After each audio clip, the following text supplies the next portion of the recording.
Do you know what the difference between a DSO and a DEO is? Well, neither did I. But in this episode of the Dental Elements podcast, you will learn the difference and also hear how AI could lead to potential job losses in the dental industry. Wow. So my name is Ken Kaufman, and the reason why I'm here on this show is because I've been in dental finance in some form or fashion since 2006. And over the years have learned some different tips and tricks and things that can be done to help all of us run our dental businesses better. My first foray into dentistry was a set of mobile clinics with some brick and mortar clinics that I helped get financing and do some things like that. And then I was part of the Nomad, the Rebex Nomad handheld X-ray device business, helped to build that, and ultimately was part of selling that to what was known as Danaher Group, which has all been rebranded into the Cabo Kerr Group. So I was the CFO president of that business, and then I was the CFO of Community Dental Partners. And now I'm the CFO at Nuvia Dental Implant Centers. And so I've been in the industry for close to 20 years, focusing on finance. My undergrad was in business and finance. My MBA was in finance and entrepreneurship. And so all things about that. And I wrote a book because I figured I've got all of this information and I have more and more people, coming to me and asking questions. And so I figured it was time to put it down in a book so that it could just be out there and everyone could avail themselves of the information. Right. And it sounds like you have so much information. It's like, get it all down. That way you don't have to repeat yourself either all the time, right? So that's just a little bit of stuff. I mean, you've been in dentistry for a little while. You have some history there. And the Nomad, that's quite an accomplishment. That's some really good innovation. That is amazing and a game changer for sure. Yeah. So tell us, what are you up to these days? What's going on now? What's next for dentistry? What's next for dentistry in general? Yeah. I think we've got some really great things on the horizon coming, but I think AI is going to be very disruptive. I think in the next 12 months, we're going to see specific knowledge worker jobs start to be replaced with some of these things. We're not there yet. It's still going to take a while. There's a lot of inaccuracy. AI can do a lot, but it still seems to lack in terms of getting true sources and being completely factual in what it's able to do and what it's able to generate. But it's just going to get smarter as we as humans lead it to go there. And then obviously diagnosis, x-rays, there's a lot of different pieces of the puzzle. I think keeping up with AI is going to, hopefully it improves dentistry. Yeah, they get attitudes too. I have this little guy, I have to unplug them and they get a personality and then they argue with you and they get attitudes. So I find myself unplugging them a lot. So what do you think positions or tasks will be replaced with the AI? Are you talking about clinical tasks? Like definitely some administrative tasks, computer stuff. That's kind of been going on for a while. But how will this help or hurt us clinically, do you think? AI? I hope that it helps us. I mean, ultimately, if we can do a better job taking care of patients and do it quicker, do it with less pain, do it in less invasive, ways, albeit some of those things can't be avoided in order for the treatment just, to get done. But that would be a big win for dentistry in general. As a whole, dentistry's had a hard time even branding itself, because if you stop and think about it, right, the underlying premise is that we're going to drill on somebody's bone while they're awake. Yes. I actually went to the dentist yesterday. I had a little tiny feeling because I'm proactive. I separate myself because the business of dentistry, but in dentistry, being a dental professional, hygienist, I had to go to the dentist. I'm like, oh, how can I get out of it? How can I get out of it? How can I cancel my appointment? I can't, it's too soon. And this is me, somebody that knows better. I mean, of course I went. And so I thought about the patients and how they must feel. And I get in there and I grab the chair. I knew it was going to happen. It was going to be fine, but it is. You think of going to the dentist. So hopefully there's a lot there. And then the other part that would be interesting is if over time, and I by no means have the solution to this. And I'm definitely not a clinician that would be able to opine on exactly how all these things could work. But it seems like to the degree there could become more consistency throughout the profession, I think that would actually help patients have more confidence. It just still seems that a patient can go from one dentist to another and get 3 completely different treatment plans presented. Again, I'm not a clinician, and so I don't begin to even try to assume that I would know how to do that or how those things could come together. But it would be awesome if AI could benefit in that way and help us progress the industry more toward that. Yeah, for sure. Even plugging in the numbers for when you're doing perio charting, besides helping you plug them in, but it could also maybe do the math and the equations. And I know some software can do that, but even more detailed and consistency. Yeah, for sure. Yeah, that's right. In terms of the other parts of the future, I really would like to see the industry become more financially savvy. Again, that was part of the reason why I wrote the book, which is called DEOs, Financial Secrets to Grow Dental Organizations. And the hope there was an organization could be you're a solo practitioner in your own practice, or you want to, build and grow into more practices or even become a formal DSO. But I think that there's a great opportunity for dentistry at large to benefit from what's out there available in the finance world to help us run our businesses better and help us be more successful all the way across the board, not just making a profitable business, but being able to do more and take better care of patients, take better care of our team members and all the clinicians that are involved, all the way to the business growing and thriving as well. Everybody's happier, healthier, and safer. Yeah, that's right. And so, Cindy, I want to give you a little insight into the book. So when I told my family that I was going to do this, my oldest daughter kind of yawned and said, that sounds boring, because I was going to write a book about dental finance. And we ended up teaming up to write the book.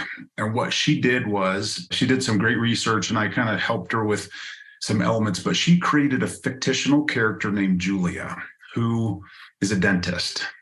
And we follow her journey throughout trying to overcome challenges of, she's got 5 dental practices and she's starting to have some significant financial challenges, and it's kind of getting sort of over her head, so to speak, in terms of what she can understand and what she knows.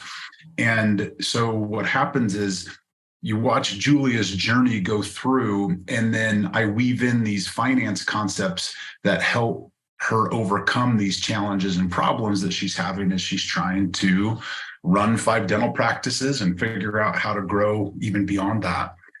And so it's this fun narrative that ties in very tangible tools that can be implemented to help overcome the challenges.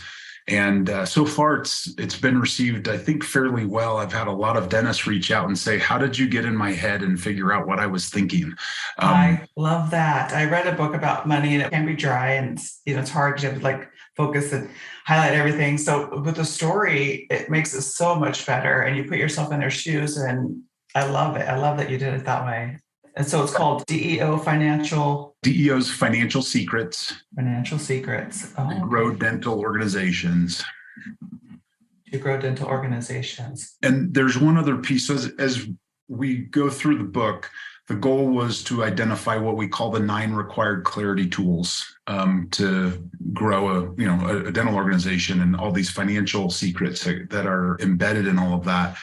And as such, preparing for the book, what we did is, so anybody who picks up the book, there's a QR code, and that takes you to a page where there are over 25 assets that can be downloaded, spreadsheets and models and different financial things that either the dentist can use. And actually, my hope with the book is that dentists would have interest enough to read it, to understand how it works, but then they would hand the book to whoever their finance person is to take and run with and develop out the tools and help drive the clarity inside the business.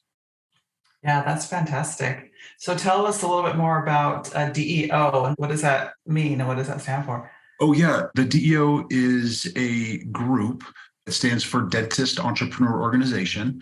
And it's for dentists who are seeking to grow and to thrive. And when I say that, sometimes people will say, well, I'm just happy with my one practice. Why would I need to grow? Well, in today's day and age, AI and everything else included, we all need to be on a constant pattern of growth. And so the DEO offers membership programs that allow dentists to join. And there's all sorts of assets and tools and mastermind groups and things that help dentists learn to grow and thrive. And so it could be from, hey, I need to put a process together for my front desk, or I need to put a process together for this, or those kinds of things, to, hey, I'm thinking about building my second practice, or I have two and now I'm going to go to number 3.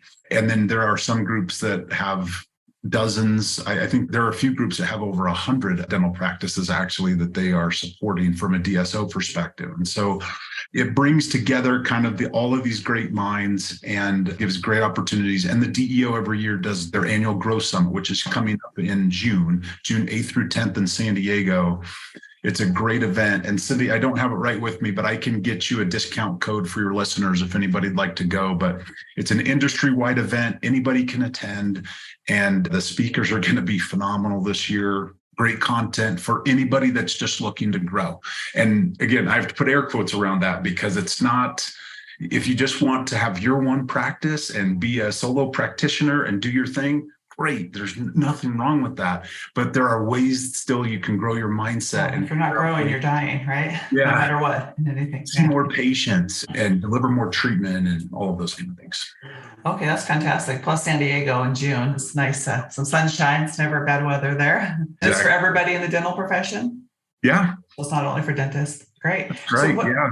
A lot of dentists are bringing team members to come and attend, and their teams. Yeah. What kind of courses are going to be there? What kind of topics? I'll put the flyer in or the information in the notes as well. One of the speakers I'm the most excited about is the dentist. I don't know if you've heard of him. He's by far TikTok. He's got millions and millions of subscribers. He is an orthodontist who also is a brilliant marketer, especially from a social media perspective. And he's going to be sharing all the things that he's done and the tools and tips and tricks to get your online presence out there and to ultimately even start to monetize it. And monetize could mean two things here, right? One is it helps drive patients to your existing practice. And then the second way is actually have a YouTube channel that pays you. Right. Or other assets like that out there in the marketplace. And so just him alone is worth the ticket price because he's going to open and expand our minds. I've heard him share just a few things. Anyways, so he'll be there. So a lot of things around dental marketing, because that's always a big hot topic. There will be some finance things that I'll be involved with all of that, a finance presentation. There will be some breakout sessions. And then, anything and everything, it's going to be there. All the things. And that's great about you said dentist with a B? Yeah. So he's a dentist and his name is Ben. Oh, okay. So his online profile is he's the dentist. And I think when we're talking about having dentistry have a better reputation with people, even myself, making it fun, of course it's not fun, but bringing the fun into it. So I think that helps too with the marketing, the way we market. And so it's not so serious. That's right. It all becomes about attraction marketing, right? You ultimately are showing something that becomes so compelling that people are attracted to it. And so to have an orthodontist who's willing to be a little silly sometimes, because he does some funny things. And then he also does some riffs where he will sort of hit the industry and say, hey, here's something I don't like about dentistry. And this is frustrating. And I want to change this. And in my practice, I've changed this. Anyways, not to say that, he's the only voice out there, but he's millions and millions of viewers, millions and millions of subscribers. So he's worth it just alone to go there to watch him. And then there's even more and more and more. Oh, there's courses and speakers and stuff. 2 days full of content. And, I think he'll have the main stage for an hour of it. So. Great. So with the DEO, what's the difference between a DEO and a DSO? I know people are going to be wondering that. Oh, yeah. Great question. So the DEO is an organization that dentists can join and be members of to help them learn how to grow. They pay a membership fee to be part of it, and it's a community and everybody helps each other and those sorts of things. But it's very much everybody's sort of got their own business besides this. They're joining to help figure out how do they grow their dental business in some way. A DSO, standing for Dental Support Organization, that references any dental group that is growing and expanding beyond just that one office or that two offices, and they're starting to become more associate dependent than owner doctor dependent. Although there are some DSOs that have, I think, stuck with an ownership model, but the thought process is that DSO is starting to provide or has expanded to provide non-clinical services to support those associates and doctors and hygienists and assistants and everybody that's in there day-to-day working with the patient.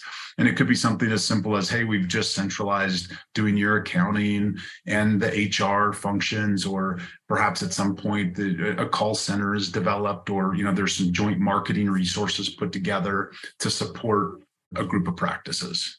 Great. And so do you have teams across the United States, or is it virtual? How does that work with the membership board?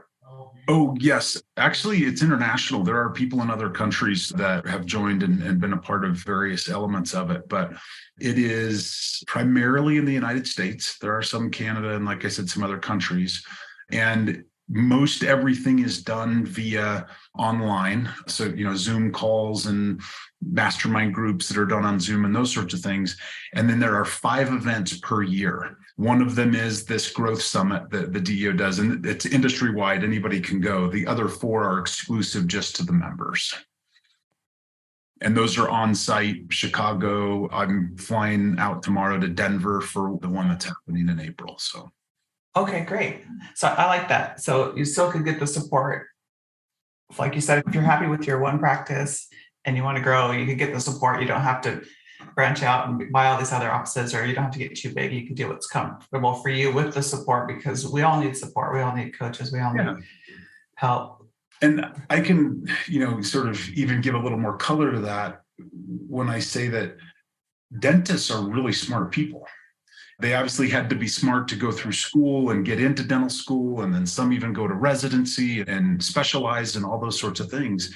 Along the way, they probably didn't have a lot of time to take business classes and to learn about marketing and to learn about, all of these other things that if you know about them, it can help. And so, and it's not to say that they have to become an expert in it, but to the degree they can be educated, then they can know a little bit better what they need. And then if they hire an outside vendor, they'll know better what expectations to put on them and how to manage them and what outcomes they should get from it. It's true with everything. And I always tell dentists when I'm working with them or helping or speaking to them, I say, look, you guys are all really smart. And I'd say the same thing to if it was a group of hygienists, like you guys are all really smart. If you'd chosen to go into finance, which is my kind of profession, you probably would be better at it than me, like all things considered, because you're smart people. That hasn't been your focus. And so wherever those things are, and dentists feel like, I wish I knew more about this, or I wish I understood this better. The focus of the DEO is to help fill those gaps so that dentists can get as educated as they want, but hopefully not, jumping in and doing all of those tasks, but knowing how to lead and knowing how to drive the right outcomes. Does that make sense? That does make sense. And that's great, because there's so much to know in dentistry, in life, but in dentistry, you're doing clinical and then all this business stuff and you love it all. But really, if you're doing dentistry, really, you should probably focus on your patient, focus on clinical, and focus on doing good work. So that's ultimately what's going to make a good business, but you need all the other things as well, and support for your managers and your administrative team and your assistants, and it helps the whole team, right? That's right. Yeah. That way the doctor's not in there spinning and the office manager's not spinning. They have support and they have resources and backup and time. I think time is kind of what you're helping with. Yeah, ultimately, yeah. Like, can we shortcut the process in some way and help get to those outcomes faster? Yeah, that's right. So is there anything else you want to share with us, or where can we find your book and you? Yeah, so the book is on Amazon, and it's also in Audible format, so you can listen to the audiobook. I use Audible. I shouldn't use that, right? But there are other audiobook platforms out there that it's on. So it's all those main channels. You can get the paperback, you can get Kindle, you can get a hard copy. And then if you want to reach out to me, the best way to get me is on social. So on Facebook, I'm just Ken Kaufman. And on LinkedIn, Ken Kaufman, pretty easy to find, especially if you put in, the word dental with my name, and it's Ken, K-E-N, and then Kaufman is Kaufman. That's easy. If you type in my name, you get some wrestler like I have to put RDH after it, or else I have to choose my name. But it's like, I'm a professional wrestler. Yeah, not. That's awesome. Nice and easy. Yeah. Oh, and I love the Audible too, because I drive a lot. And so listening to Audible, but then I like to have the paperback book or the book. I love books, but I like to have that as a backup too, especially, some financial things and more business things. You kind of need to see that as well. So get both, everybody. We did a special little bonus in the Audible version where my daughter and I, between each chapter, so we had professionals read and do all of the content that you listen to, but between each chapter, we inserted a voiceover where, like, I asked her questions about how did you come up with this character of Julia? And then she pushes back and says, hey, this tool that Julia just used, like, why is this so important? And so we have a dialogue literally between each chapter, like a little interlude of 5 to 8 minutes. And you get to hear our thought process about how we came up with the book and why we wrote it the way we did and some of the nuances that are there. We had professional voice artists do the actual reading of it. And it's mostly because the storyline has multiple characters. And so takes talent. Yeah. Like Matthew McConaughey's book, I listened to that. It's really good, but he's also, an actor. So he could do all the voices and all the stuff. So, and it makes it more fun to listen to too, if you have a good reader. That's a fun part of the book and a little extra for those who do the Audible book that you wouldn't get, from just buying. Yeah, some of us are in the dental profession. A lot of us are writers as well. So that kind of even helps with the entrepreneurs and the authors out there getting some insight on how to write a good book like that. So I'm excited to read it. So I'll definitely be getting the audiobook. Let me know what you think. I'm open to any and all feedback for sure. Well, thanks for joining us today. We'd love to have you back again in the future so we could follow up and see how AI is going and where we're at. It would be pretty interesting, a little scary, but remember the internet was scary. Everything's scary at first, right? The unknown. Then how do I live without this? So that's right. I'll get that information over to you on the promo code and things. So if any of your listeners have interest, they can certainly avail themselves of that. Okay, great. Yeah, send that over and I will put it in the show notes as well. Great. And a very special thank you to Smile Makers. They are offering 20% off of any order by using code DAP20. That's right, 20% off any order. So DAP20, smilemakers.com. Check them out. For more information about today's guest and for previous episodes, head on over to rooteyouon.com where you will find a plethora of episodes and all kinds of information that can help you keep your job away from the aliens. Good luck out there.